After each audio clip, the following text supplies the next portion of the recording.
인사를 시작하도록 하겠습니다. 2021 한국행정학회, 한국사회번제정보학회 4개 공동학술대회 및 국제학술대회를 시작하겠습니다. 먼저 국민의례입니다. 좀 일어서 주시기 바랍니다. 애국가는 코로나 팬데믹을 고려해 생략하겠습니다. 다음은 순국 선열 및 호국 영령에 대한 묵념입니다. 일동 묵념.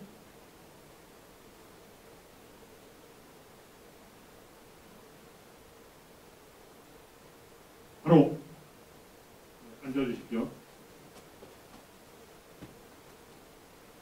다음은 학회장님 인사 말씀이 있겠습니다. 예, 마스크를 벗고 하겠습니다. 오늘 학회에 참석해 주신 여러분에게 전부 감사드립니다. 오신 분을 소개하겠습니다. 우리 이영일 교수님, 그 다음에 박정재 교수님, 신영진 교수님, 이 세 분은 오늘 발표를 해주셨고, 그 다음에 김양윤 교수님, 그 다음에 노수은, 신현주 교수님, 정조 교수, 태양채 연구원 교수는 오늘 토론에 참가해 주십니다. 이렇게 부산에서 학술대회를 하는데 장소가 멀다 하늘 귀찮다고 생각하지 않고 참석해서 정말 감사하게 생각합니다. 특히 오늘 보니까 6.25 한국 동란이 일어나는 날입니다. 그 어느 때보다 그 정부의 역할이 매우 중요하게 여겨지는 거고, 그러한 날 특히 정부 기관에 대한 그 역할이 얼마나 중요한지에 대한 그 토론을 좀 할 수 있는, 특히 거버넌스를 가지고 토론한 것에 대해서 매우 의의가 있다 하겠습니다. 아무쪼록 오늘 이 학술대회가 조금이나마 우리 범죄학과 그리고 한국 행정학의 발전에 도움이 되기를 바람하지 않습니다. 오늘 참석해 주신 여러분에게 다시 한번 거듭 감사의 말씀드립니다. 감사합니다. 네, 그러면 이어서 발표 및 토론을 진행하도록 하겠습니다. 발표 순서에 이어서 먼저 동국대 이영일 교수님 발표해 주십시오.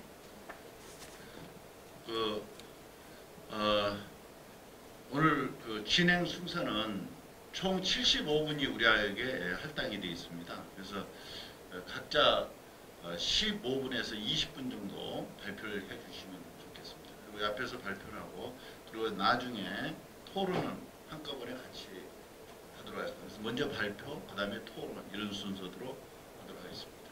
먼저 이영일 교수님이 발표할 오늘의 그 제목은 미국, 중국 첨단기술 패권 전쟁과 국가정보기관이 나아갈 방향, 이러한 내용으로 오늘 발표를 하도록 하겠습니다. 자, 발표를 해주시기 바랍니다.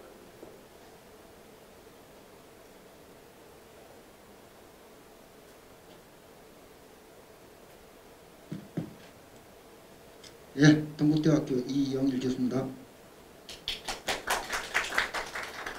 이 논문은 지난 4월달에 저희 국가정보원에서 향후 우리가 4차 산업혁명과 관련해서 향후 10년간 국제사회 변화와 정보기관에 대한 역할에 대하여 논문을 냈습니다. 그래서 이제 거기에 냈던 내용 중에 일부 제가 이제 다시 학회에 발표하려고 다시 작성했던 그런 자료입니다. 그래서 이 부분은 여기 보신 것처럼 미국과 중국의 첨단기술 패권 전쟁과 국가정보기관이 나아갈 길인데, 그 중에서도 정보기관에서 경제 방첩 분야를 중심으로 말씀을 드리겠습니다. 미국과 중국이 이제 무역전쟁을 2018년부터 시작을 했습니다. 그래서 이러한 그 무역전쟁이 현재도 진행되고 있는데, 이러한 무역전쟁의 핵심을 보면 6가지로 요약할 수 있습니다. 첫 번째, 기술 이전 강요와 사이버 절도, 그 다음에 지식재산권 보호, 서비스 시장, 그 다음에 외환시장 개입, 농축산물 시장, 비관세, 장벽, 이렇게 6가지로 볼 수가 있는데, 이 중에 이제 뒤에서 말씀드리겠지만, 우리가 그 경제 방첩 분야를 보면 이 6가지 중에서 관세 부분만 좀 제외하고 나머지 5가지가 경제 방첩 분야로 확대되고 있는 이런 실태입니다. 그래서 이러한 미국과 중국의 무역 전쟁에 있어서 보면 미국이 어떤 전략이냐면 탈동조화로 인해서 첨단 기술 시스템을 동반적으로 구축을 하자. 그래서 이게 동맹국끼리 구축을 하면서 중국 고리박을 하면서 특히 IT 부분에 청정 네트워크를 전략을 세우고 있죠. 이 청정 네트워크 보면 반도체, 그다음에 히토류 같은 소재, 그다음에 통신 분야, 그다음에 의약품, 이렇게 네 가지입니다. 이 분야에 있어서의 미국의 전략을 따라오라. 그래서 우리한테 이런 어떤 지역 블록화에 대한 강요가 지금 하고 있고요. 그런가 하면 중국은 또 오히려 우리나라한테 어떻게 하냐면 두 가지를 하고 있습니다. 첫 번째 하나는 미국의 어떤 전략적 자산, 무기 이런 것을 직접 정보를 얻기가 힘들어요. 안보 자산에 대해서. 근데 그 안보 자산에 지금 우리가 F-22처럼 최첨단 무기가 한반도에 있거든요. 그래서 우리나라를 통해서 안보 전략을 입수할 거고, 두 번째는 자기들 경제가 우리가 많이 해석돼 있기 때문에 그런 경제적 압박을 통해서 우리나라를 굴복을 시키려고 하고 있으면서 지금 최근에 2021년 6월이죠. 이번 달에 중국은 반애국 제재법을 만들었어요. 이게 뭐냐면 어떤 형식으로든 간에 중국 기업에 손해를 끼친 나라든지 기업은 중국이 직접적으로 하겠다. 우리가 지금 그렇게 뭐랄까 굉장히 어려운 시기가 돼 있어요. 그래서 우리 현재는 그래서 미국과 중국이 이런 문제를 우리가 지금 신냉전 시대다라고 돼 있어요. 그래서 그러면 이런 미국과 중국의 신냉전 시대에 있어서의 우리한테 주는 영향은 무엇이 있을까를 봤을 때 첫 번째, 미국도 그렇고 특히 중국은 우리나라에 대해서 기술을 많이 가져가기 위해서 여러 가지를 하는데 경제 산업 스파이가 증가할 것이다라는 전문가들이 얘기를 하고 있습니다.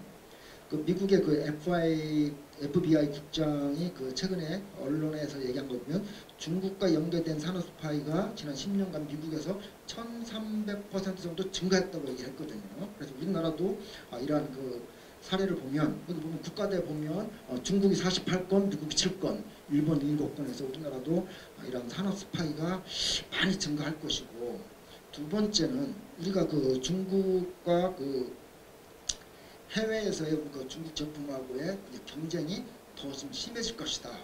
특히나 우리나라가 있던 자동차, 조선 분야에 대해서 엄청난 경쟁이 심해질 것이고, 앞으로의 중국의 신산업 정책이 뭐가 있냐면 중국 제조 2025입니다. 2025라 그러는데 중국이 2025년에는 세계적인 공장이 아니라 자기들이 제조업에 있어서의 세계적으로 우뚝 서겠다는 것이 중국 제조 2022입니다. 근데 이때의 중국에서 산업을 부흥시키려는 구조가 지금 우리가 나가자 하는 구조하고 거의 비슷해요.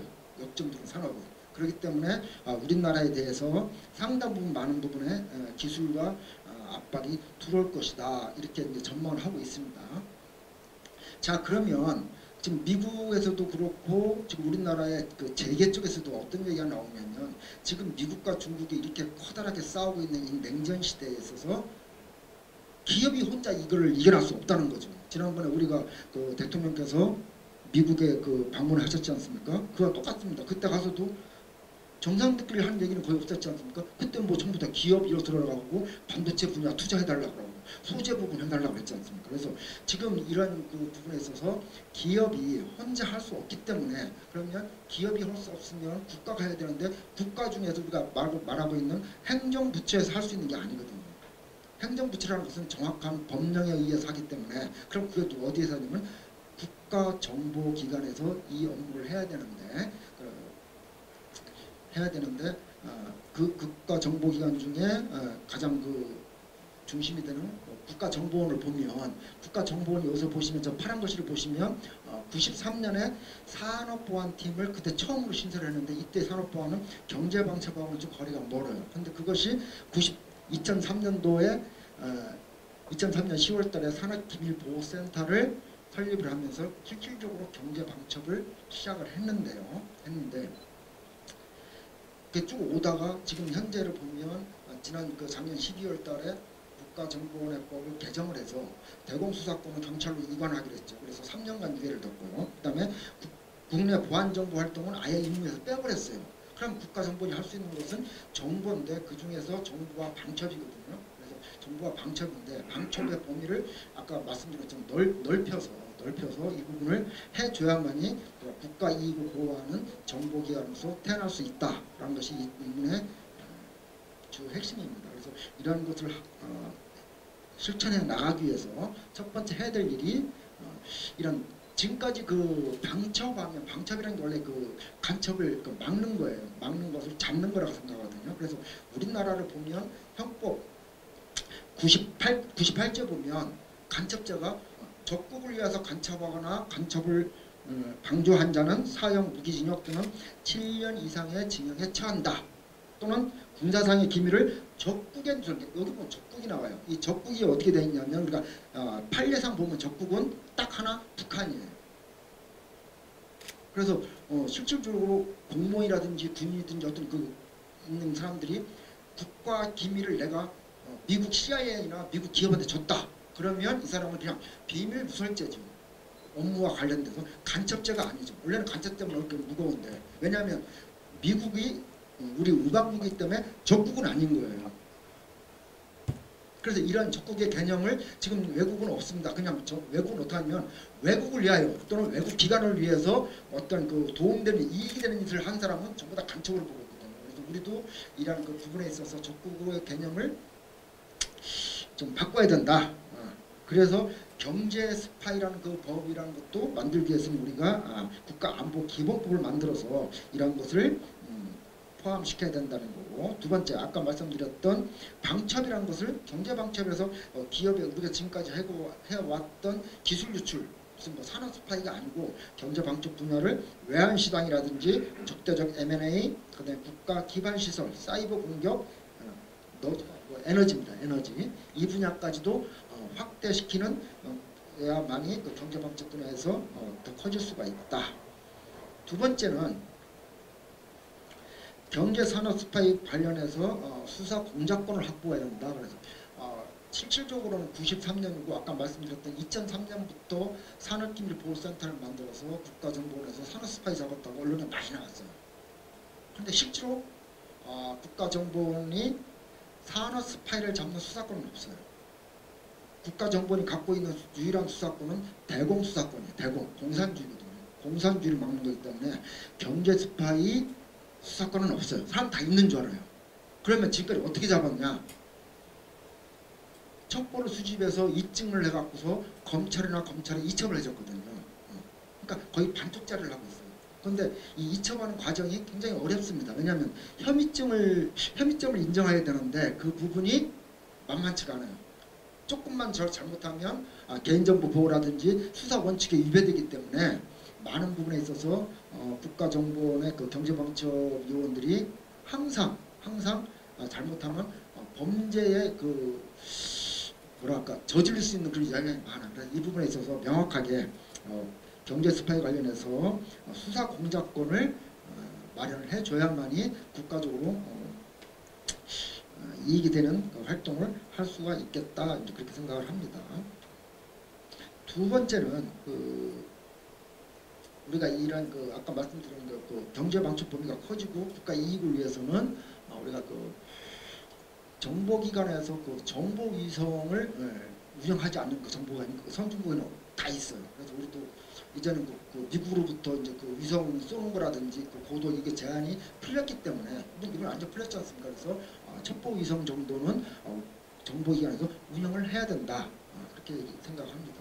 그리고 지금은 이 4차 산업혁명 시대에 있어서는 지금 요즘은 뭐 웬만한 그 정보는 전부 다 열린 정보입니다. 오픈 소스이기 때문에 누구든지 다 할 수가 있어요. 옛날에는 이 통신이 안 되기 때문에 정보기관의 어떤 거기에 대해서 전 세계의 용어를 쫙 깔아놓고서 팩스나 텔레그램으로 오는 걸로 그걸 했는데 지금은 뭐 전 세계 아프리카에 어느 있는 것도 요즘은 핸드폰만 갖다 들이대면 전 세계 사람들이 똑같이 볼 수 있는 오픈 소스가 됐기 때문에 정보기관도 요즘은 정보 보고서에서 우열을 가질 수가 없어요.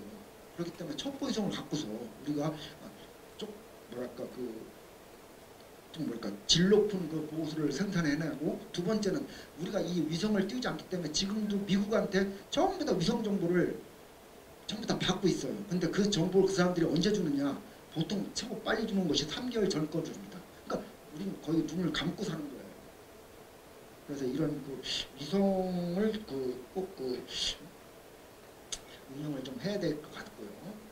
세 번째는 드론입니다. 이 드론을 우리는 지금 그 군사 구조단에서 좀 많이 맡고 있는데, 그래도 정보기관이라든지 군사 정보 지원 사령부도 마찬가지고, 정보 수사기관에서는 전부 다 개별적으로 드론을 운영을 해서 우리나라의 해안에 있든지 아니면 우리 국가 주요 시설, 국가가 주요 보안목표 시설이 가끔 낙급 다급 있거든요. 그것을 그냥 그 자리에서 받아봐야 돼요. 이걸 무슨 옛날처럼 무슨 이게 사람이 나가서 찍고 이런 시대는 지났거든요. 그래서 이러한 그 드론 정보를 해갖고 우리가 그 서해안에서 그 중국 어선이 막 들어올 때, 그건 지금 군 쪽에서 해군 쪽이나 해경 쪽에서 봐도 이런 그런 시기 한번 전략이 한번 늦을 것 같고, 그래서 정보기관으로서 드론 정보를 좀 운영을 하면 좋겠고요. 네 번째는 사이버 분야입니다. 아까 사이버 분야도 경제방책 분야에 들었다고 했지 않습니까? 그래서 이 사이버 분야인데 우리나라의 그 지금 법안이 어떻게 되어 있냐면요. 모든 그 국가기관에 대한 그 사이버 안전에 관한 권하는 것은 국정원이 담당하고 있어요. 근데 국정원이 갖고 있는 이 법안에 대한 두 가지 문제가 있는데, 하나는 전부 다 대통령령이에요. 법으로 된 게 없어요. 법이 없어요. 그러니까 이게 정보통신법은 정보통신부 산하 정신부법이 있는데 실제로 보안이라든지 수사를 할 수 있는 부분은 어떻게 되어 있냐면 전부 대통령령으로 되어 있어요. 이게 말이 균형이 안 맞는 거죠. 그래서 이 부분을 좀 고쳐야 되겠고, 두 번째는 우리나라의 그 사이버상의 문제가 뭐냐면, 국가기관은 그 경찰이나 그 국정원에서 담당을 해요. 문제가 생기면. 근데 민간 부분은 어디서 하냐면 인터넷진흥원에서 해요. 근데 사이버상에서는 국가기관하고 그 민간 분야가 있을 수가 없죠. 부분이.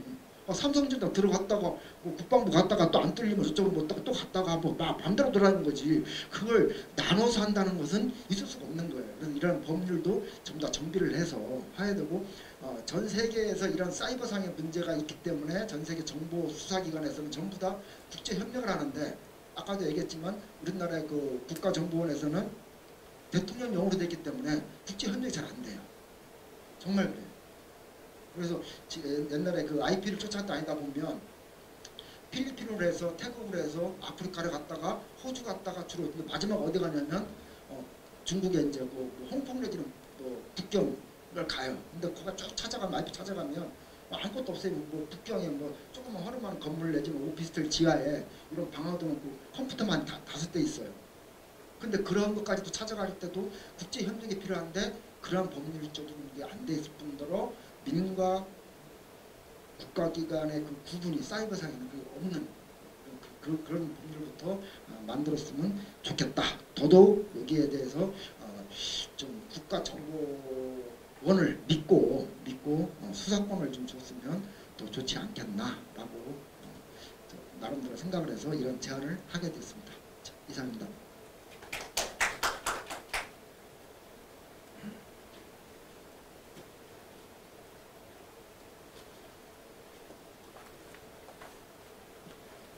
우리 이영일 교수께서 미중 그 첨단 기술 패권 전쟁과 관련해 가지고 상당히 심도 있게 분석을 한 다음에, 우리 정부 정보기관이 나아갈 방향으로서 국가안보 기본법을 제정해야 된다. 특히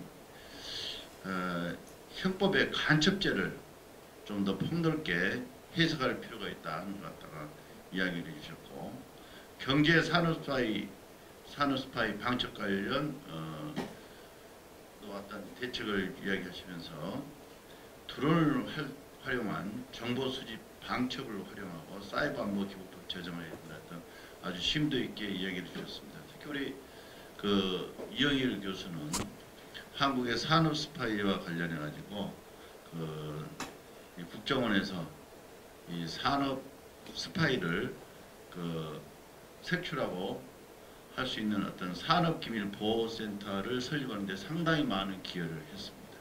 지금은 동국대학교에서 산업보안 관련해서 강의도 하고 있습니다. 하여튼 열심히 발표를 해주셨는데 박수로 한번 환영합시다. 그리고 두 번째 발표는 우리 박종재 한양대 교수께서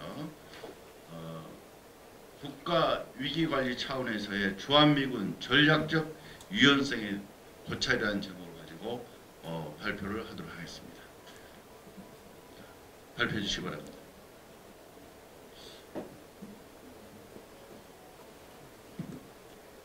안녕하세요. 저는 마스크 벗고 인사만 드리고 마스크 쓰고 앉아서 하도록 하겠습니다.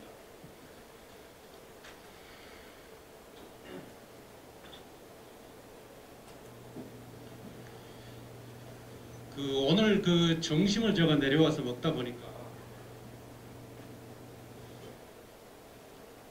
국무총리가 지금 6.25 71주년 행사를 여기 부산에 내려와서 했더라고요. 그리고 아까 이제 우리 학회장님도 모두의 오늘이 6.25 71주년이라는 것을 상기시켜 주셨는데, 우리가 생각해 보면 6.25 전쟁은 우리 민족 내부의 모순을 통해 가지고 발전해 가지고 이제 국제전으로 확대되었던 전쟁이잖아요. 근데 그런 일이 없어야겠지만 혹시 만에 하나 다음 한반도에서 전쟁이 일어난다 그러면 그 전쟁의 형태는 우리 내부에서 발생하는 그런 형태보다 외부적 요인으로 발생할 개연성이 굉장히 높다는 겁니다. 자, 근데 그렇게 외부적 요인으로 전쟁이 발생하게 됐을 때 가장 우리가 높은 가능성이 있다고 생각해 볼 수 있는 것은 미국과 중국 간의 충돌 문제, 요즘 언론에서 계속 오르내리고 있을 정도로 대만에서의 그 양안 간의 분쟁 심각하죠. 자, 근데 이제 그렇게 대만 문제를 비롯해서 미국과 중국 간의 그런 충돌이 왜 우리 한반도에서의 전쟁 가능성으로 연결될 수 있는가? 왜 우리가 그런 것에 대해서 국가 위기관리 차원에서 준비하고 우리가 고래 싸움에 새우등 터지지 않도록 조심해 나가야 되는가 하는 것을 좀 이해할 필요가 있는데, 그걸 하려고 그러면 기본적으로 우리 미국이 추진하고 있는 전략적 유연성이 뭔지, 그 전략적 유연성 하에서 운영되고 있는 우리 주한미군의 운영 개념이 어떻게 변화돼서 지금 작동되고 있는지 이런 걸 좀 알아야 되거든요. 근데 그거를 좀 간단히 설명드리면 미국이 이제 전략적 유연성을 강조하기 시작한 것은 9.11 테러 이후입니다. 자, 그래서 2001년에 9.11 테러가 발생하고 이어서 아프가니스탄 전쟁이 있었죠. 그 다음에 2003년도에 이라크 전쟁. 자, 이런 과정을 치르고 나서 2004년도에 미국이 해외 주둔 미군 재배치 계획이라는 것을 발표해요. 자, 그 재배치 계획에 있어서는 핵심적인 내용은 해외에 이제 그동안에 북박이로 있는 미군 부대들을 경량화하고 그 다음에 기동화하고 정보화하고 하는 이런 과정을 거쳐서 소위 기동 타격대 형식으로 운영한다는 개념입니다. 자, 그러니까 그 개념 하에서 이제 주한 미군도 운용의 틀이 바뀌게 되는 거죠. 그래서 그 전까지는 주한 미군은 우리가 잘 아는 것처럼 한미동맹이라는 개념 하에서 북한의 남침을 억제하는 게 가장 중요한 목적이었어요. 자, 근데 이제 그거는 여전히 우리가 그렇게 생각하고 있을 그 수준이지만, 내용이지만 미국 입장에서는 이제 그거는 상당히 옛날 이야기가 됐다는 거죠. 다시 말해서 미국은 주한미군을 이제 북한의 남침을 억제하는 데 뿐만이 아니고 사실상 동북아시아에 있어서 안정을 유지하는 이런 전략 기동군으로 사용하고, 자, 그래서 주한미군이 대북한 억지를 하는 억지군에서 이제 지역 및 세계적인 기동군의 역할로 바뀌어진다는 것을 의미하는 겁니다. 자, 그래서 이제 그러한 전략적 유연성의 그 개념 하에서 미국이 이 주한미군을 좀 새로운 방향으로 이렇게 변화시키기 위해서 우리 정부한테 누차 요구를 했었어요. 이게 이제 2003년도부터 주한미군의 이런 전략적 유연성을 위해서 소위 주한미군이 들어오고 나가고 하는 게 유용한 방식으로 재편하기 위해서 우리 정부에 많은 요청을 했는데 우리 정부가 사실은 한 3년 동안 계속 이거를 깔아뭉개기도 하고 좀 이렇게 미루기도 하면서 합의를 못하고 있다가 2006년에 이제 합의를 했는데 합의 내용에 이제 두 가지로 크게 나눠볼 수 있는데 첫 번째가 이제 주한미군의 전략적 유연성 필요성은 존중한다. 자, 근데 두 번째로는 미국은 한국 국민의 의지와 상관없이 동북아 지역 분쟁에 개입되는 일은 없을 것이다 하는 우리 한국 국민들의 입장을 존중한다 하는 내용도 들어가 있어요. 자, 근데 여기서 참 재밌는 게 이제 한국 국민들의 입장을 존중한다 하는 건데 어떻게 존중할지, 그 다음에 어떤 그 기준이나 판단, 어떤 협의 채널을 갖고 주한미군들이 들어오고 나가고 하는 것을 조율하고 우리하고 협조할지 전혀 언급을 하지 않았어요. 사실상 공백 상태로 남겨놓은 거죠. 자, 그래서 이제 지금 이런 것들을 우리가 정리하면, 자, 우리는 여전히 주한미군이 북한의 남침을 억제하는 이런 한미동맹의 이 소위 남침 억제 기능으로서 우리는 주한미군을 이해하고 있는데, 자, 미국은 이제 그거는 옛날 이야기다. 자, 그래서 미국은 주한미군도 글로벌 전략의 관점에서 접근하고 있고, 특히 이 동북아시아에 있어서 중국 견제라는, 아까 앞서서 우리 그 이용일 교수님께서도 뭐 말씀해 주셨습니다만, 지금 이제 미국과 중국의 이런 패권 경쟁의 과정 속에서 중국 견제라는 그 큰 전략적 틀 속에서 주한미군도 운영하려고 하는 그런 접근을 해나가고 있다. 자, 이 주한미군 이 접근 차원에서 가장 이제 현실적으로 변화된 그 시스템이 뭐냐면, 미군들을 그 전에는 우리가 이제 휴전선 인근에 배치가 주로 돼 있었는데, 이게 이제 2003년에 이제 우리 그 평택 기지 이전 문제가 합의됨에 따라서 그 이후에 쭉 추진이 됐다가 드디어 2018년에 주한미군은 전체를 이제 평택 오산 지역으로 완전히 이전시키는 게 이루어졌어요. 그래서 이제 소위 64년 동안 용산 시대가 이제 마감되고 주한미군의 평택 시대가 이루어진 거죠. 근데 이제 이 주한미군의 평택 재배치 문제는 이제 우리 한반도에 있어서 이 남침을 억제하기 위해서 그 전까지 주한미군이 우리가 흔히 이제 영어로는 그 트립와이어 폴리시라고 그래가지고 인계철선 정책이라고 그러잖아요. 그래서 북한이 남침하는 그 남침 루트에 주로 이제 그 파주, 그러니까 저기 개성에서 파주로 오는 축선, 그 다음에 철원에서 동두천을 통해서 수도권으로 들어오는 축선. 자, 이 지역들의 주한미군들이 주로 배치가 됐었고, 그래서 북한이 남침하면 자연적으로 미군이 개입되는 구조로 그렇게 운영돼 왔었는데, 이제 그런 구조가 전혀 아니고, 이게 이제 평택 오산으로 주력 부대가 배치됨에 따라서 이게 이제 주한미군의 전략적 유연성이 굉장히 커지게 되는 그런 상황을 조성했는데, 우리가 잘 아는 것처럼 평택 기지는 전 세계에 있는 미군 기지 중에서 가장 첨단화되어 있고 가장 큽니다. 그리고 또 평택기지 반경 20km 내에 철도, 그 다음에 비행장, 그 다음에 항만, 이게 갖춰져 있어가지고 미군의 이런 전략적 유연성을 실현하기 위한 가장 좋은 위치에 있어요. 그리고 또 중국을 견제하고 중국의 움직임을 컨트롤하고, 특히 중국이 서태평양 지역으로 진출하는 것을 막기 위한 그런 전초기지의 역할을 한다고 할 수 있습니다. 자, 그러니까 미국이 그런 형태로 운영하다 보니까 이제 중국 입장에서는 사실은 굉장히 껄끄럽겠죠.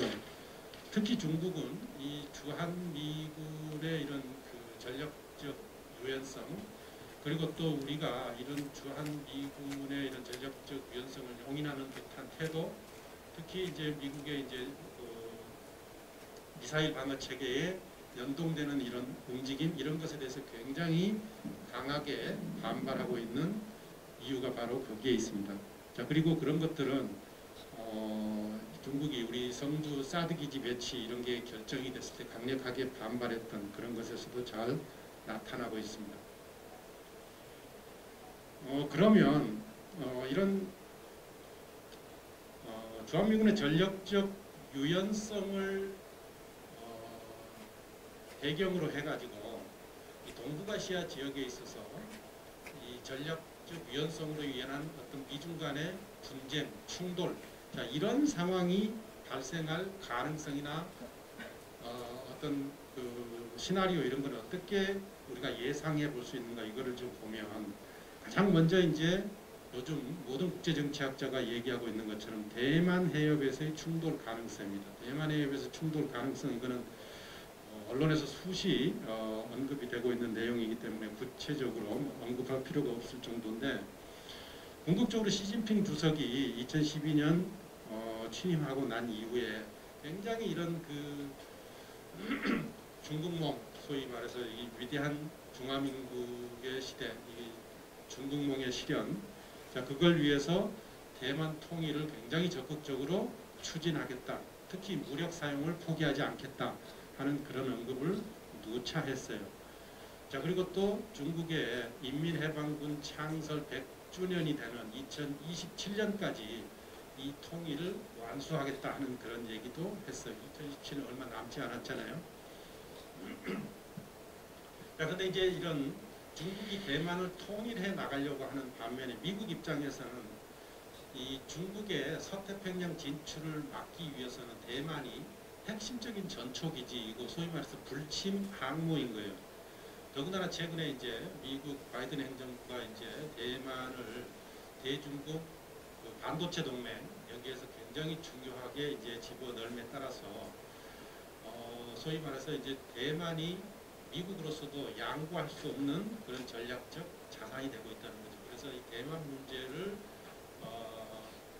둘러싸고 미국과 중국 간에 당장은 아니지만 조만간 한판 붙게 될 그런 가능성이 굉장히 커지고 있다, 이렇게 얘기할 수 있겠고요.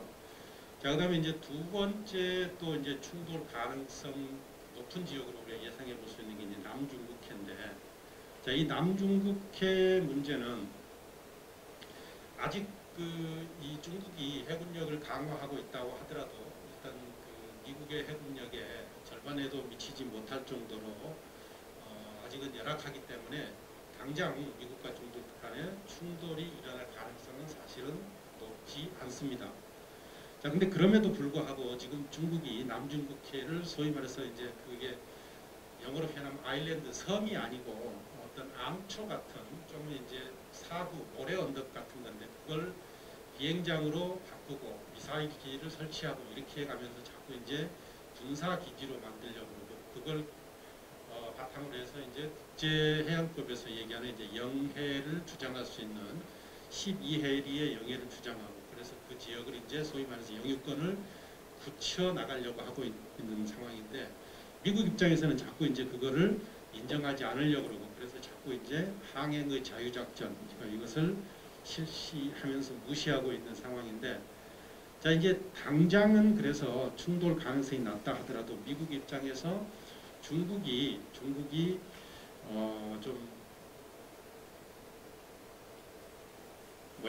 적극적으로 방어 기지를 구축하지 않은 상태의 그런 그 섬들, 자, 이런 것들은 미국이 좀 군사 작전을 통해서 좀 해체할 그럴 가능성도 높고, 자, 그래서 미국이 또 항행의 자유작전을 하는 과정 속에서 중국하고의 이런 그 해상에서의 충돌 가능성, 이런 가능성에 대해서는 전혀 배제할 수가 없다.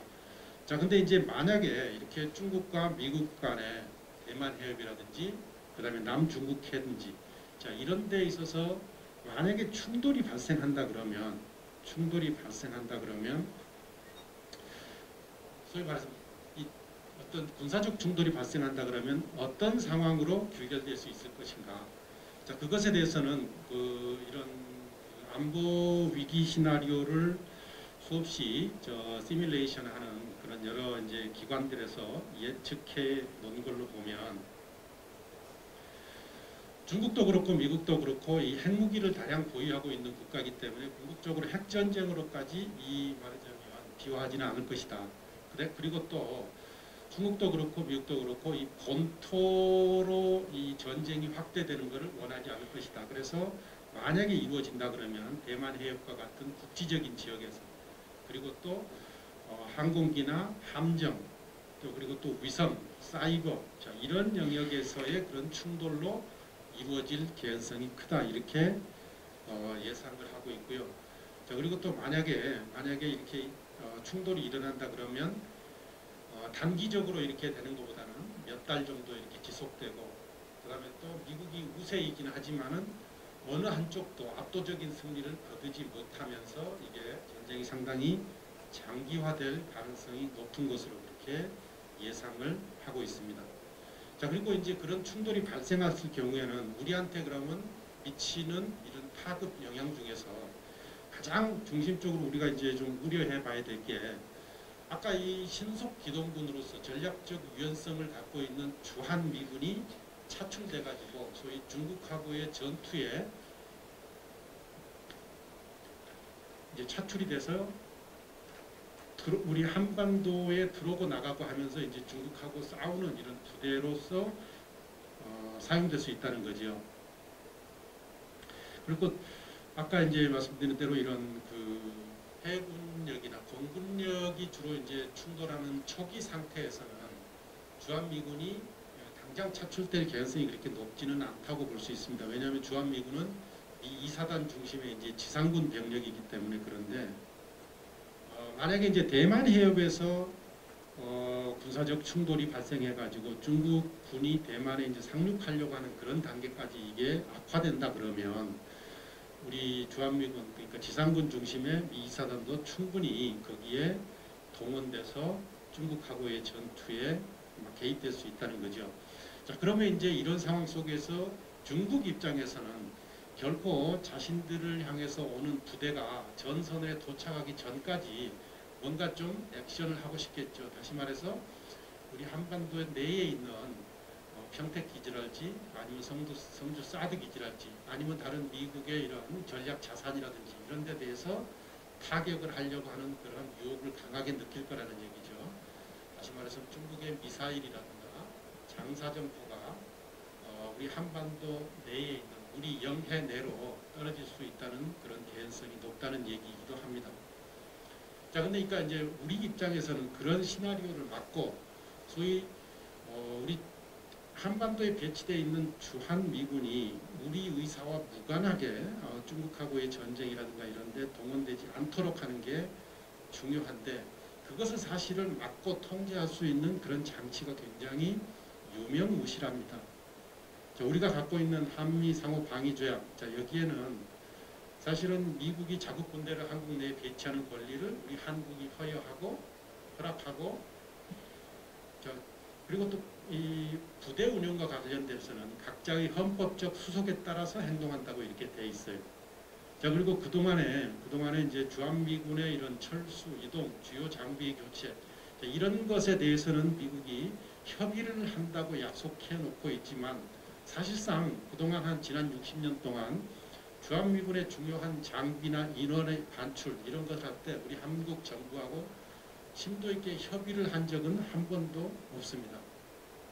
자, 예를 들면 1971년에 미국이 베트남 전쟁 기간 동안에 이제 우리 지상군 1개 사단, 7사단을 한반도에서 철수해 가면서도 우리하고 사실은 협의를 하지 않았거든요.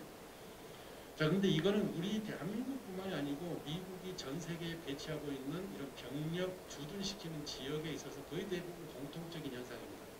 다시 말해서 미군 병력을 현지 다른 나라 장성의 지휘권 밑으로 배속시키지 않고 자, 그리고 또 대입이나 철군이나 이런 것을 할 때 현지 국가의 주권에 귀속시키지 않는 이런 것들은 미국의 사실은 일종의 원칙이라고도 할 수 있기 때문에 우리가 강력하게 요구한다고 해도 관철시키는데 한계가 있다 이렇게 얘기해 볼 수 있습니다. 자, 그러니까 이제 미국과 중국 간의 이런 충돌 가능성은 높아지는데 우리는 사실은 이것을 통제할 수는 없고, 동시에 그러면서도 중국 입장에서는 우리가 좀 약간 좀 만만해 보일 수 있는 그런 상대이기 때문에 상대적으로 그것이 현실화될 수 있는 가능성은 높아진다 이렇게 얘기할 수 있겠습니다. 그러면 우리가 가능한 대책이 뭐 있느냐? 사실은 이게 그동안에 좀 예상됐다 하더라도 이게 너무 어려워서, 그리고 또 너무 어렵기도 하고 동시에 우리가 현실적인 대안을 마련하는 게 쉽지 않은 그런 이유들로 인해서 계속 미루어져 왔고 어느 행정부도 쉽게 달려들어서 이걸 해결해 보려고 하지를 못했었어요. 자, 근데 그럼에도 불구하고 우리 이제 한반도에 운명이 걸린 문제이기 때문에 굉장히 우리가 좀 깊이 있게 스터디를 해가면서 대응책을 마련해 나갈 필요가 있다 이렇게 할 수 있는데, 가장 중요한 거는 일단 우리 정부가 운영하고 있는 국가위기관리 체계 속에서 굉장히 중요한 위기관리의 핵심 사안으로 정해가지고 좀 접근할 필요가 있겠다 하는 생각입니다. 자, 우리 국가위기관리 시스템 우리가 잘 아는 것처럼 이제 김대중 정부 때부터 사실은 좀 시작되기 시작해가지고 노무현 정부 때, 참여정부 때 이제 국가위기관리센터가 만들어지면서 구체적으로 이제 뭐 표준 매뉴얼, 실무 매뉴얼, 현장 매뉴얼 뭐 이런 것들이 만들어지기 시작했었는데, 그때 당시에만 해도 이 미중 간의 충돌 가능성이라든가 이런 것들은 그렇게 높지가 않았어요. 그리고 그때 당시에도 물론 뭐 처음이라서 워낙 이렇게 어려운 문제를 우리가 감히 터치해 볼 엄두도 못 냈고, 자, 근데 이제 이게 굉장히 현실성 있는 가능성으로 지금 부각되고 있는 상황이기 때문에 우리가 고민을 해서라도 이것에 대한 대응 시스템을 좀 강구해 볼 필요가 있겠다. 현실성이 얼마나 있을지 모르겠지만 최대한 우리가 할 수 있는 방안에서 대응책을 마련하고, 만약에 그런 상황이 된다면 우리는 어떠한 액션 플랜을 갖고 이런 위기를 합리적으로 관리해 나갈 것인지 하는 것에 대한 고민이 필요하겠다 이런 생각이 들고요.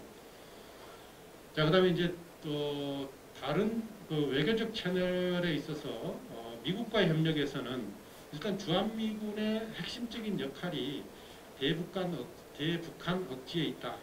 그리고 또 주한미군 너네들 인앤아웃 할 때, 들어오고 나가고 할 때 우리하고 지속적으로 협의해달라 하는 그런 것들을 계속 제기해 나가는 형태로 우리가 이런 한미동맹의 운영을 목표를 확실히 다짐해 담보해 나가는 게 필요하겠다 이런 생각이 들고요.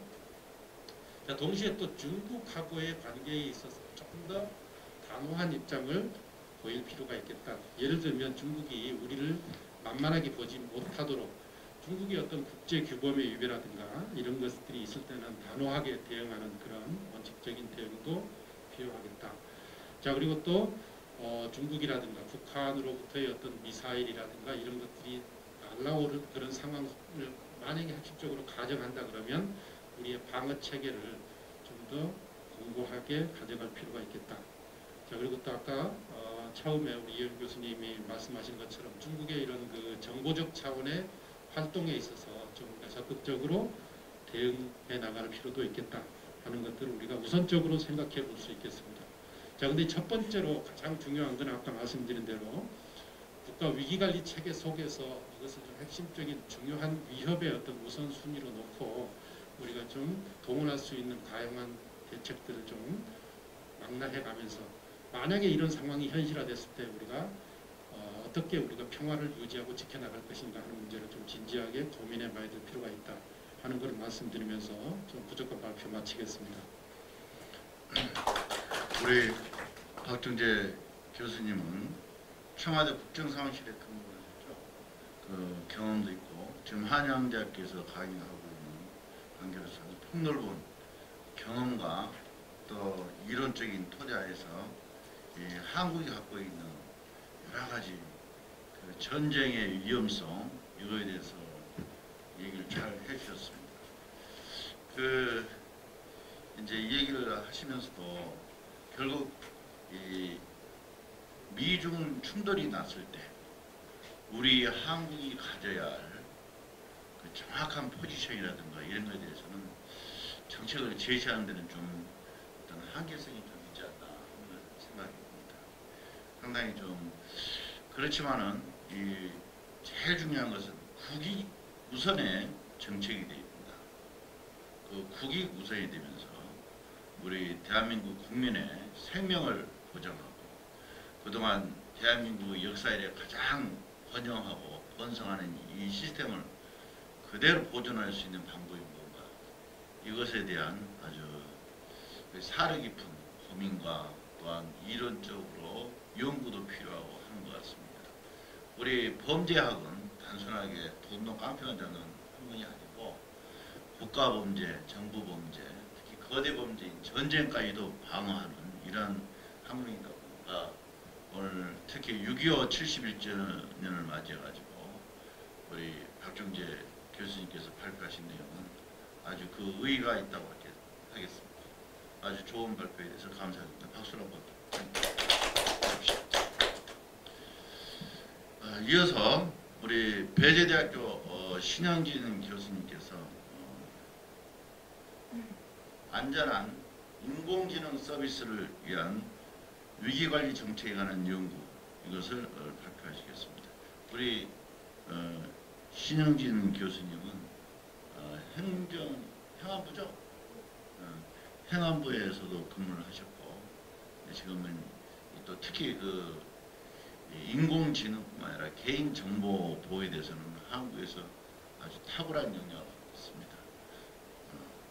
신영 교수님께서 잘 발표할 텐데 여러분 귀담아 듣고 앞으로 좀 많은 학술적으로 같이 공유를 했으면 합니다.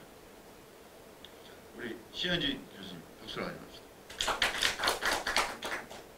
네, 안녕하세요. 배재대학교 신영진입니다. 오늘 저는 안전한 인공지능 서비스를 위한 위기관리 정책에 관한 연구라는 주제로 발표를 할 건데요.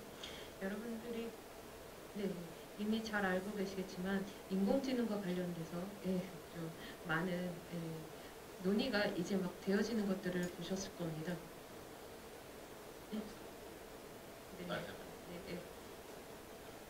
그래서 여러분들에게 인공지능과 관련해서 여러 가지 우리나라 입장에서 많은 정책들이 펼쳐지고 있고요. 그 중에서 여러 가지 위험 요인들에 대해서 논의가 되고 있는데요. 오늘 이 자리에서 국가 보안과 관련해서도 논의할 듯이요. 여러 가지 인공지능과 관련해서의 보안 사항들을 보호하기 위해서 위기관리 방안을 제시해보고자 합니다. 흔히 여러분들도 아시다시피 지금을 4차 산업혁명 시대라고도 합니다. 이에 맞춰서 또 IT 코리아를 위해서 여러 가지 이제 아이코리아의 4.0에 대한 정책들을 추진하고 있고요. 또 지능정보화 구현을 위한 여러 정책들이 추진되고 있습니다. 또 정부 입장에서는 지능정보화 사회를 구현하기 위해서 중장기 종합대책을 수립해서 운영을 하고 있습니다. 그러면서 이렇게 인공지능에 대한 수요가 많이 높아지고 있고요. 특히 인공지능과 관련돼서 매년 시장 성장률이 굉장히 높아지고 있는 상황입니다.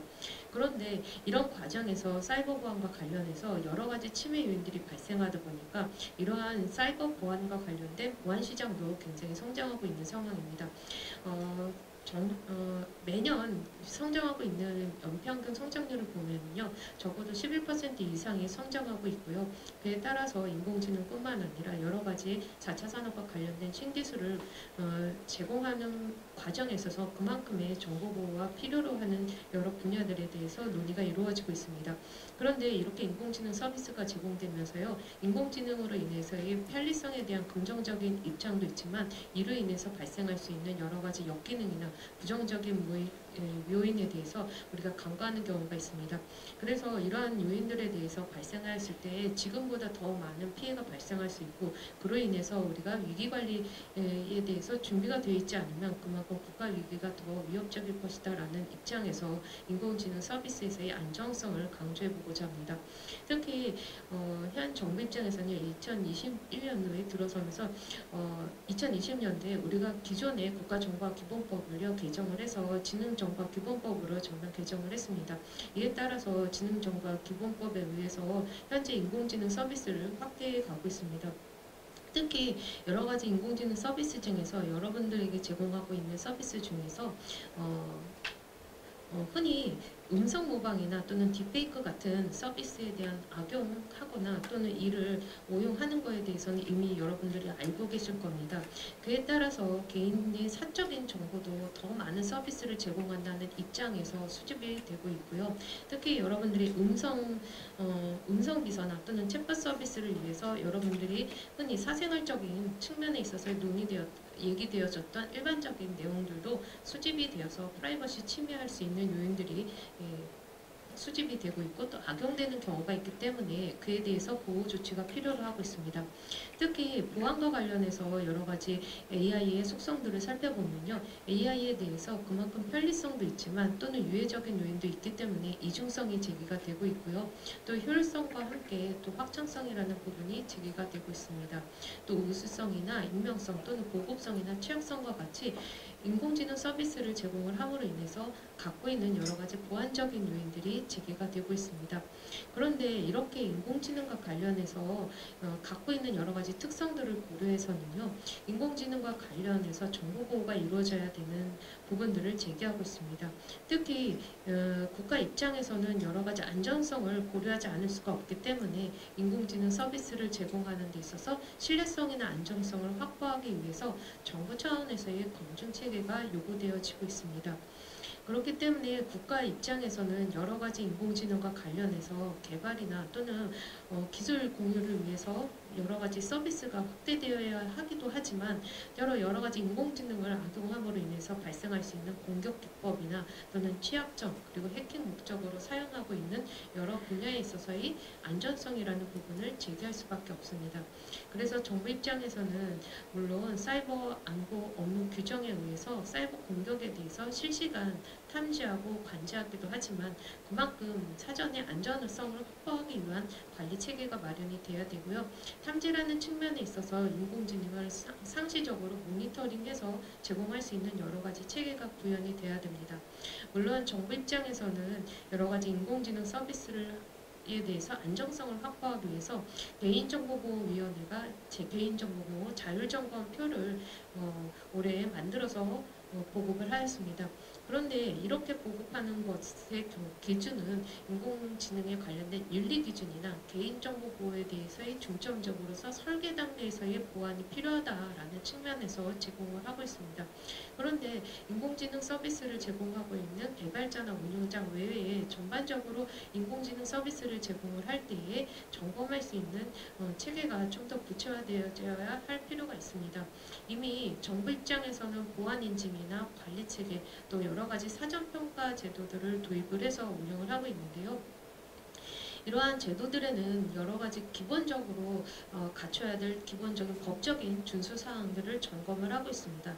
그런데 신기술이 도입될수록 기존의 틀에서 또 새로운 기술에 대해서의 보안성에 대한 부분들이 사각지대로서 위협의 요인으로 더 다가설 수밖에 없습니다.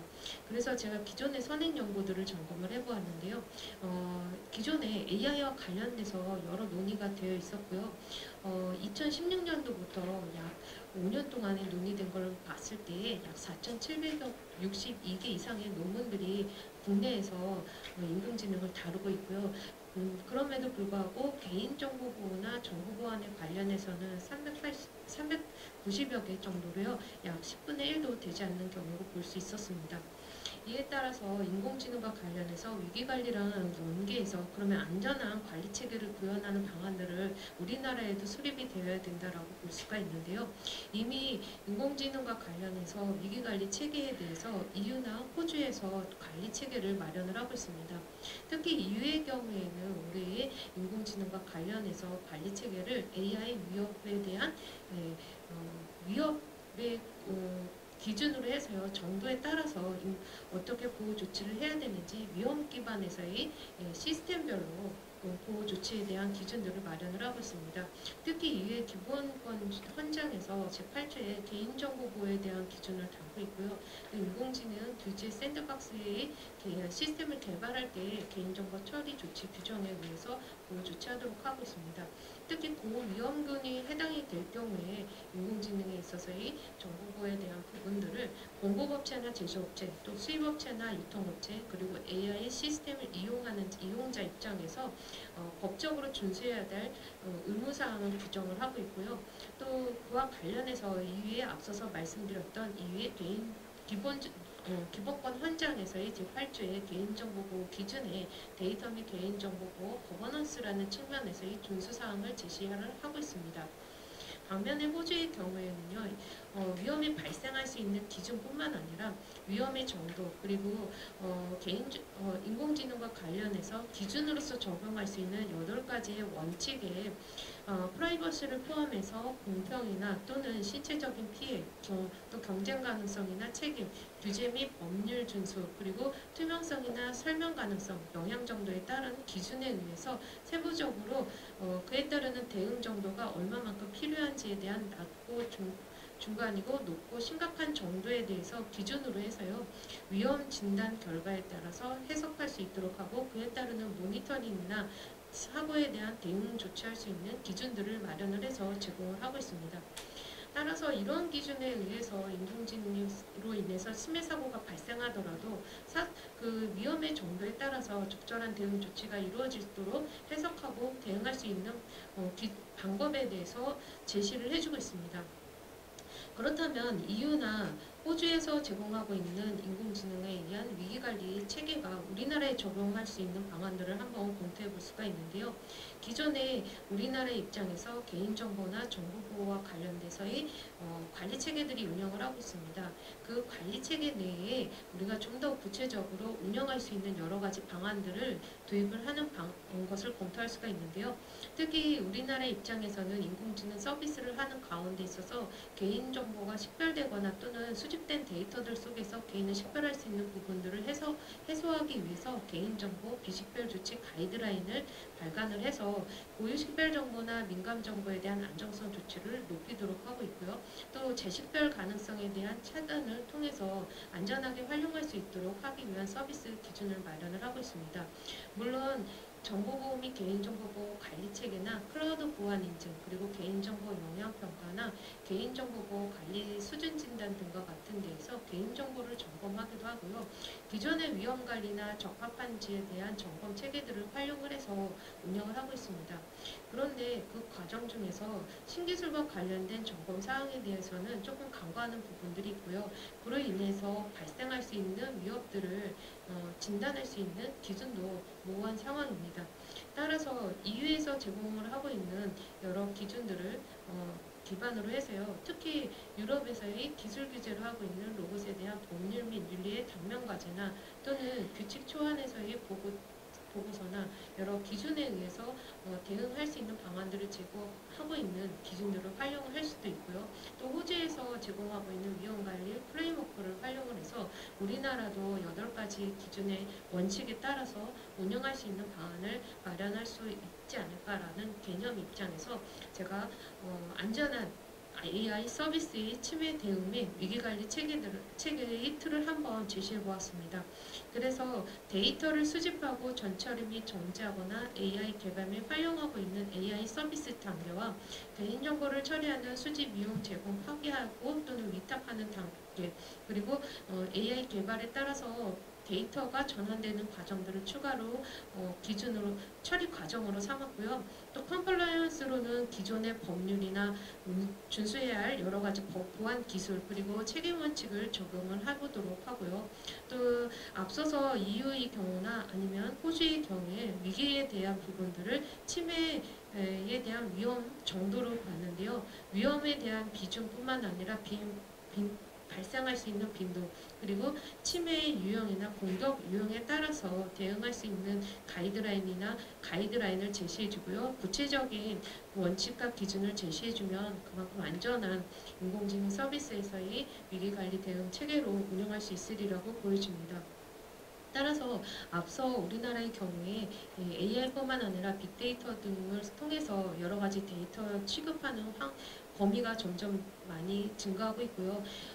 정부 주체뿐만 아니라 정부 주체가 인식하지 않는 사이에도 여러 데이터들이 수집돼서 사용을 하고 있습니다. 특히 현 입장에서는 빅데이터를 구현할 수 있도록 하기 위해서 여러 법적으로 규제하였던 부분들이 많이 완화되고 있는데요. 그에 따라서 전반적으로 여러 가지 위험 및 요인들로부터 발생 발생할 수 있는 위험 정도나 내부 모니터링이나 테스트 등을 통해서 안전성을 확보하고 있는 해외의 유수기관에서 마련하고 있는 기존 체계를 우리나라에서도 적용을 하면 그만큼 안전성을 높일 수 있으리라고 보여집니다. 또한 기존에 만들어서 운영하고 있는 체계들을 좀 보완해서 향후에 미래에서 발생할 수 있는 여러 가지 위험 요인들을 해소한다면 그만큼 여러 가지 안전성, AI 서비스에 따라서 필요로 하고 있는 준수 사항을 점검하고요, 안전성을 높일 수 있는 기준으로 활용할 수 있으리라고 봅니다. 이를 통해서 여러 가지 적절한 대응 체계가 운영되어진다면 선순환적인 운영 관리가 이루어지리라고 보여집니다. 네, 감사합니다. 우리 신현진 교수님께서 AI 관련해서 아주 심도 있게 이 AI 인공지능이 아주 편리하는 반면에 그에 따른 위험성도 있고 또 그에 대한 대책도 꼭 필요하다는 것을 아주 심도 있게 얘기를 해줬습니다. 특히 안정성을 제고하기 위한 대책이라든가 이런 걸 이야기했는데 지금 4차 산업혁명 시대에서 제일 중요한 것은 데이터일 겁니다. 이 데이터를 수집하는 것은 4차 산업혁명의 성공과 직결이 되는데 그 빅데이터를 지금 수집하는 게 전부 다 인공지능으로 해서 수집을 하고 있습니다. 특히 우리가 그 앱을 인터넷에서 또는 핸드폰에서 앱을 사용하고 있는데 그 앱 중에서는 외국에서 만든 앱이 상당히 많다고 합니다. 특히 그 자동 녹음이 되는 그런 앱들 같은 경우는 외국에서 그 녹음 내용을 갖다 그대로 다 저장을 하고 활용하고 있는 그런 것 같습니다. 우리가 지금 그 저장되고 있는 걸 잘 몰라서 그런데 그만큼 이 인공지능이 위태롭게 사용되는데 또 한편에는 이 데이터를 어떻게 저장하느냐 또 수집하느냐 이 문제가 또 4차 산업의 성공과 관련이 되는데 중국 같은 경우는 자기네 모든 13억에 해당하는 국민들의 이 데이터를 실시간으로 수집하고 있어가지고 앞으로 몇십 년 지나고 나면은 이 4차 산업의 제일 강국은 자연적으로 중국이 될 수밖에 없는 그런 현실이 되고 있는데 이런 과정에서 AI를 활용한 데이터 수집을 어떻게 효율적으로 관리하느냐 하는 문제하고 또 데이터를 이용해서 산업에서 어떻게 발전을 시킬 거냐 이게 상당히 이해 충돌적인 측면이 있는데 오늘 우리 신현진 교수님께서 아주 심도 있게 잘 말씀해 주셨습니다. 박수로 환영해 주십니다. 이제 이 앞까지 이제 발표를 해 주신 데 이어 이번 시간에는 각자 여기 토론으로 참여해 주시는 여러분들께서는 전부 다 거론하실 분은 앞에 발표하신 교수님들의 발표문에서 거론해도 좋고 아니면 개인적으로 관심 있는 분야에 대해서는 거론해도 좋겠습니다. 자, 각자 간단하게 발표를 해주시기. 우선 우리 김양윤 교수부터 발표를 해주시고 토론해 주시기 바랍니다. 안녕하십니까. 저는 신라대학교 김양윤이라고 합니다. 발제문들을 받고 고민을 많이 했습니다. 제가 잘 알지 못하는 분야라서 인종화 회장님께서 공부를 좀 해라는 의미에서 토론을 주신 것 같습니다. 그래서 일단 토론이라기보다는 제가 공부를 해서 느낀 내용들로 좀 이야기를 하도록 하겠습니다. 일단 이영일 교수님 발제문에 관해 잠깐 이야기를 해보면 먼저 이 발제문을 통해서 최근 몇 년 동안 미국과 중국과 관련된 여러 가지 이제 뉴스가 꾸준히 제기되고 있는데 이제 그러한 아마 그 사안에 대해서 좀 더 구체적으로 공부할 수 있는 기회가 됐던 것 같습니다. 미국과 중국의 4차 산업혁명 관련 핵심적이고 첨단화된 기술과 관련된 움직임들은 비단 이제 두 국가의 문제를 넘어서 전 세계적으로 주목받고 있는 이런 사안이라고 보여지고요.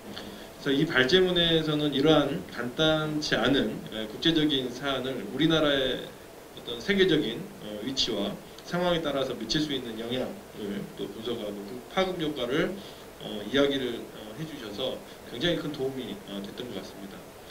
특히 이제 우리나라 국가정보원이 어떤 역할을 해야 할지에 대한 실무적인 과제도 이제 남겨주셔서 매우 중요하고 필요한 연구로 이야기를 할 수가 있을 것 같아요.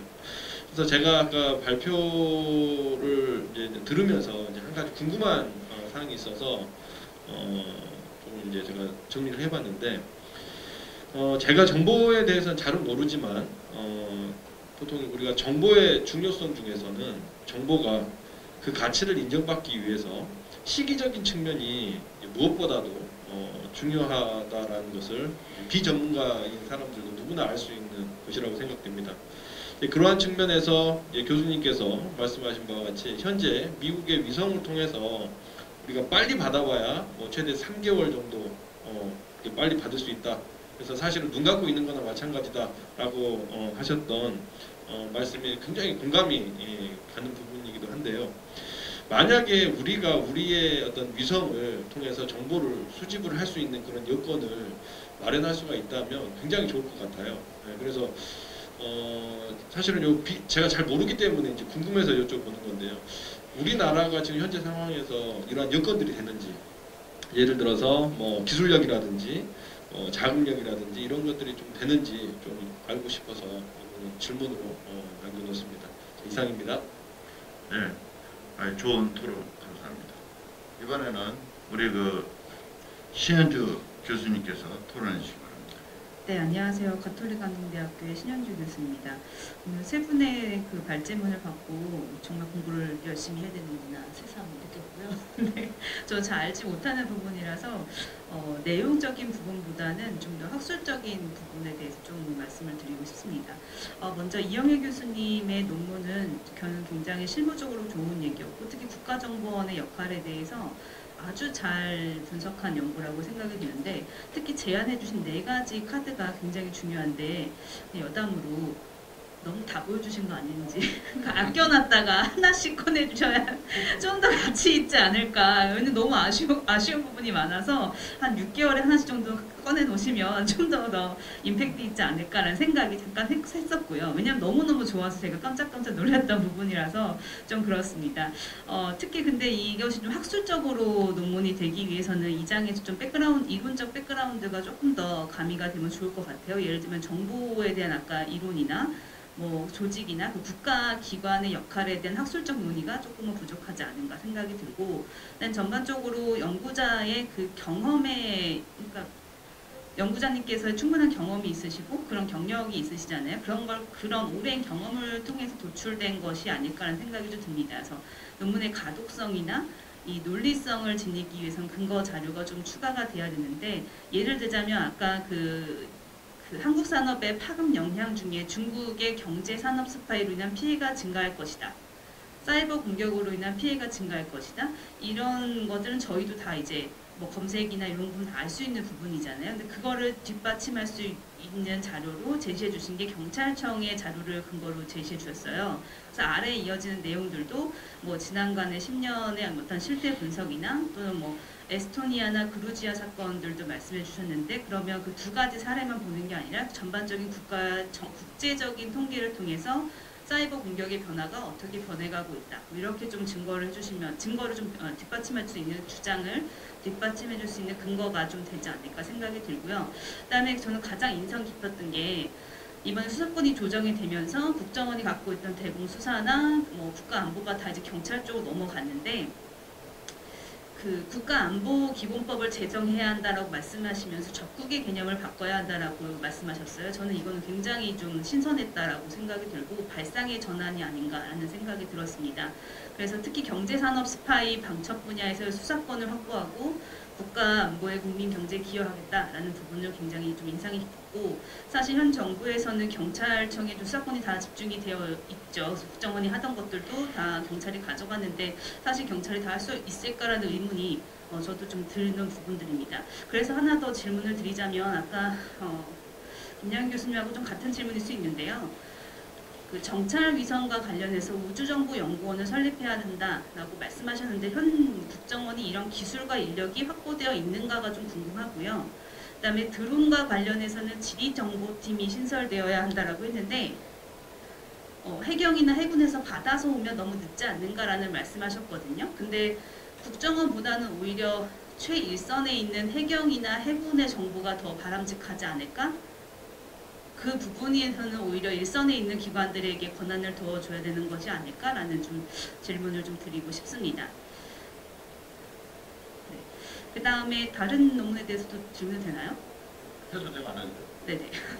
신영진 교수님 논문에서 질문을 하고 싶은데 결국에는 AI가 지켜야 할 원칙하면 저는 떠오르는 게 아이작 아시모프의 로봇공학 3법칙이 좀 기억이 나거든요. 그래서 그런 기본적인 공학 법칙을 전제로 깔고 우리가 이러한 법들을 만들어가고 있지 않은가라는 생각이 드는데 아까 그 기본법하고 개인정보 비공법하고 AI와 관련해서는 사각지대가 존재한다. 라고 해서 개정해야 되거나 뭐 새로운 이런 법률에 대한 말씀들을 하셨는데 신기술이 나올 때마다 사각지대는 반드시 존재하거든요. 그러면 새로운 기술이 계속 나올 때마다 법을 계속 개정하는 것이 옳은 것인지 아니면 기본법 자체를 좀 더 좀 브로드하게 잡고 나머지 법에 대한 해석이나 뭐 이런 입법의 그런 해석 부분들은 좀 재량이 막과되지 않을지 그리고 또한 그 민간의 자율 규제와 관련해서는 그 자율 규제 쪽으로 방향을 좀 틀어야 되지 않을지 이런 부분이 좀 궁금하고요. 그 다음에 아까 EU하고 호주 사례를 선정하셨는데 제가 EU의 경우에는 뭐 자율 자동차나 인공지능과 관련해서는 선제적으로 대응하고 있는 사례라고 저도 공부를 하면서 알고 있는데 굳이 EU와 호주의 사례를 선정하신 그 이유나 근거가 있을지 그래서 그 부분의 시사점을 가지고 우리나라의 이런 위기관리 체계를 만들어 주셨는데 이런 논리적인 근거가 어디서 우리가 찾을 수 있을지 그게 조금 궁금합니다. 네, 여기까지 하겠습니다. 네. 아주 좋은 토론 감사합니다. 그다음에 하얀 지 간단하게. 이제 간단하게 저는 앞서 수료를 한 아직 선생입니다. 근데 저도 첫 번째, 두 번째 편에 대해서는 되게 새로운 내용이었어요. 그래서 되게 어렵게 솔직하게 말하면 어렵게 읽게 되었는데 첫 번째 논문에서는 그 신현주 교수님께서 말씀하신 것처럼 약간 적국이라는 표현의 개념에 대해서 이렇게 다 말씀해 주신 거에 대해서 되게 신기하게 바라봤던 것 같아요.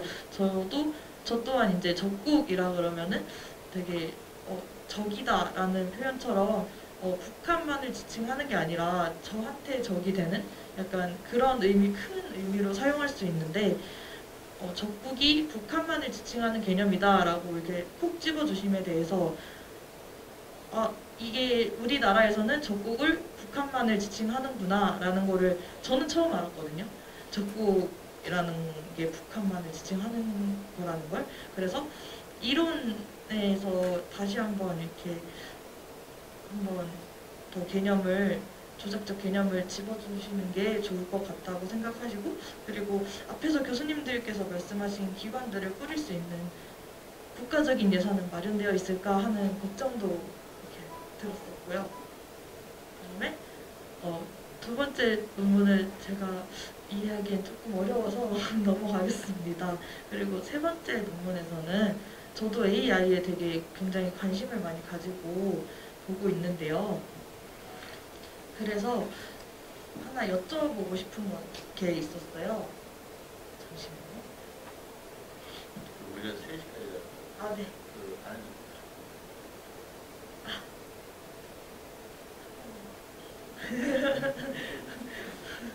하나만. 네. 그 15페이지에